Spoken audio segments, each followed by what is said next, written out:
જય માતાજી મિત્રો, કેમ છો? મજામાં મજામાં જશો. કોઈ કારણસર કાલે બ્લોગ નહોતો આવ્યો તો સ્વાગત છે તમારું આજના બ્લોગમાં. તો મિત્રો, સરસ મજાની સવાર પડી ગઈ છે અને સવારમાં ઉઠીને આપણે આવી ગયા ગાય આગળ.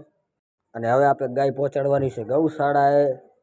પહોંચી આવ્યા ગૌશાળાને. અહીંયા તો બે વાસળી મોરે મોરો આવી ગઈ હતી. વાસળીએ તો આટલામાં ધુઆ કરી રાખ્યા. હવે જાય છે વાડા અંદર. એ બે વાસળીઓ વાહે આપે પણ પહોંચી ગયા વાડા અંદર.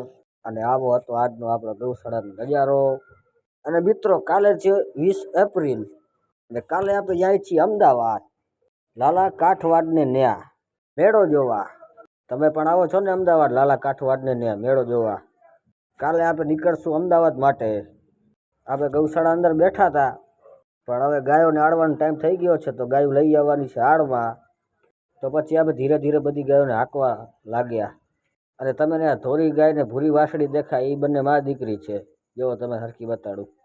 એ તો ઠીક છે, પણ આપણે આપણા કાકાની વાસળી જોવાની છે. ભાગીને એવા મોયડાવાળી વાસળી આપણા કાકાની છે. અને એ વાસળીને પહોંચાડવાની છે આપણે ટીમ્બીએ, કારણ કે આજે હતો એનો બીજો દિવસ. તો પછી શું, ગાયું ઘરે આપે પણ રવાના થઈ ગયા ટીમ્બીએ જવા માટે.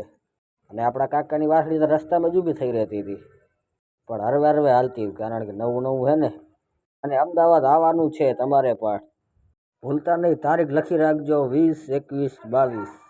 તો ફાઇનલી મિત્ર, આપણે પહોંચી આવી ટીમ્બીએ. હવે અહીંયાથી આપણે જવાનું છે ઘરે. બધી ગાયો તો પહોંચી ગઈ છે ટીમ્બીએ. અને અહીંયા કામ ચાલુ હતું અવાડો સાફ કરવાનું. ઘરે જવા માટે મેં કીધું મારા મિત્રને ફોન, ને મારો મિત્ર આવી ગયો ગાડી લઈ. પણ એની ગાડી તો ડમરી બોલાવતી આવે. તો ભલે મિત્રો, આજનો આ બ્લોગ પૂરો, આજનો આ દિવસ પૂરો.